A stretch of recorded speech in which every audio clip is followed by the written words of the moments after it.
you are supporting expensive technology. So you are not really supporting an expansion of a European car market. We are in Europe at less than 10% of electrified vehicles, and we have to accelerate. You cannot reduce everything to price.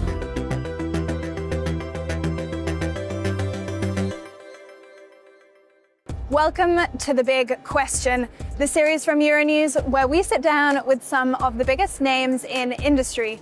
I'm Eleanor Butler, and today I'm joined by Xavier Chardon, CEO at Citroën. Thank you so much, Xavier, for being with us here today. Chinese brands have seen significant success in Europe.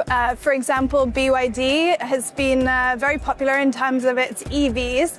What does this mean for Citroën? I mean, Chinese are strong competitors. We know that the Chinese market is by far the number one market in terms of electrification. So, of course, the Chinese brands come with a lot of knowledge. But Citroën, you know, we have 107 years of history. We exist since 1919. We have a strong DNA, strong innovation pattern. And we believe that it's not the first time that we are facing competition. We had the Japanese, South Koreans, now we have the Chinese that are coming in. We have to adapt, we have to electrify our models. We have also to be, I would say, very cautious in terms of affordability. That's why we have decided to reposition the price of the EC3. The car is now available with urban range below 20,000 euro. In France, with the incentives, it's even one of the most affordable EV in the market. Started at 13,900 euro after incentives. So we are democratizing electrification, and we are not afraid of Chinese.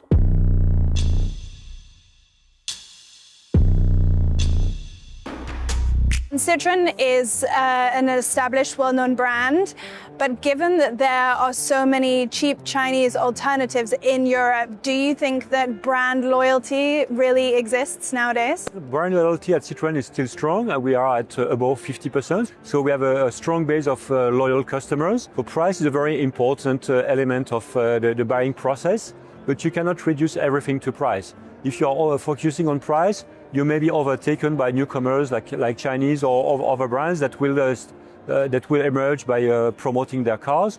So you need to be affordable, but to have also content that stands out in the market. And that's also why we put 8 years warranty, because pricing is important, but the value of a car is even more important in Europe. A recent independent study claimed that the Citroën C3 was the cheapest car to maintain in France. Is this something that you think about when you're manufacturing your cars? Exactly, because you know the list price is important, but what is even more important when you keep your cars for 8 or 9 years is the TCO, so total cost of ownership. So not only the price, but also the consumption of the car, and the C3 is very low on consumption, and also the maintenance. When you buy a car, when you use a car, it's the second expense in the household after the house. So this is very important that we make efforts there, and this is absolutely key for the Citroën brand. And one of the key recent developments for European car makers relates to an EU decision to ease a ban on sales of petrol and diesel cars after 2035. Are you happy about this decision? You can see the glass half full or half empty. Half full because we see that there's a potential for improvement and understanding about the situation and the rules that were defined in 2017. We see that the market is not moving into electrification as fast as anticipated, but half empty because there are many topics that are not covered yet. If I take one example on the LCV, people today are not willing to buy electric LCVs because it's simply not answering the way they use the car. When you use a LCV, you cannot charge at home, you cannot charge in the office. The TCO is not competitive yet, so we are in Europe at less than 10% of electrified vehicles, and we have to accelerate. And here we see that the European Union has made a slight effort, but it's not far enough. And the new EU proposal softens the emissions ban, but on the other hand, it also requires the use of green steel and biofuels in non-electric cars. Yeah. Is this a realistic suggestion? I would say it's a slight opening because, of course, you are not at 100% yet, but you have this 90%. But for the 10% that are remaining, you have, like you said, biofuel. It's good, but what you have to bear in mind is that those are free, expensive technologies.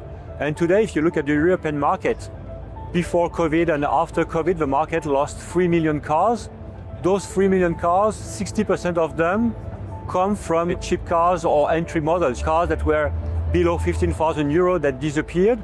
And by promoting e-fuel, by promoting range extender, by promoting plug-in hybrid, you are supporting expensive technologies. So you are not really supporting an expansion of a European car market. So this is where we hope that we will have a bit more of understanding about the situation and bring rules that make cars more affordable. Do you worry that a relaxing of the ban will actually put Europe behind, say, other countries like China that are really steaming forward with this green technology? We have to react, especially if you look at battery technology. This is absolutely important that we reduce our dependency to the Chinese producer. And that's why on Stellantis we have decided to invest in a joint venture in France. We will do another one, a joint venture also with CATL, which is a Chinese leader in terms of battery technology. And we believe that with this joint venture 50-50, we will also gain understanding about the technology and keep progressing and also get access to the future technologies. And in terms of your sales over the last 2 years, are you seeing a really marked change in terms of preferences for electric vehicles or also for petrol and diesel cars? What is very interesting is that in general we see a slight acceleration of the electrification, but at a rather low pace. We will be around 20% of electrified vehicles in Europe in 2025. So 1 car out of 5. But Europe has you have big differences between markets like Norway. 95% of the cars sold in 2025 were pure electric vehicles. On the other side, if you look at Croatia, Italy, you are below 5%. So the 20% is a spectrum, is an average of a very different spectrum. Citroën in 2025, we doubled our sales of electric vehicles. And Stellantis was formed 5 years ago from a merger between PSA and Fiat Chrysler Automobiles. What has changed since 2021? I would say the fact that we are now part of Stellantis Group is giving us more volume, more scale. So if I look at the C5 Across, for example, we have the chance to have a fantastic new platform that we share with our colleagues of Peugeot, Jeep and Opel. And this is bringing a new state of technology. If we were alone, we wouldn't be able to have, for example, electric vehicles a range up to 680 kilometers. So we try to optimize the scale through Stellantis, but still keep our DNA that is pretty unique. Great, thank you so much for sharing your time and coming on The Big Question. Thanks, it was a great pleasure. Thanks for visiting us.